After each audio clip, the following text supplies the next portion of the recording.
Salad lang order ko, sir. Hindi warrant of arrest. Salad? Akala ko may kaso ka. Wala po. Ito lang order ko, promise. Basta legal, ha? Walang problema. Kung talagang yan illegal at talagang tunay yan, eto, arestuhin nyo ako, paparesto ko. Puro naman kayo may warrant, puta. Nagtatago, andito ako sa opisina ko since day one. A few moments later.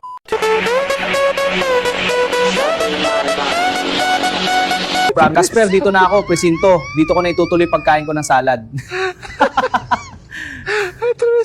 Gusto nyo, tara, kain tayo.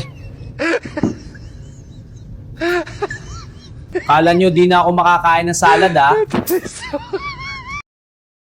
Napaghandaan na ho ng abogado ko yan. Bring it in the court. China-challenge ko kayo. Dalhin nyo sa korte yan.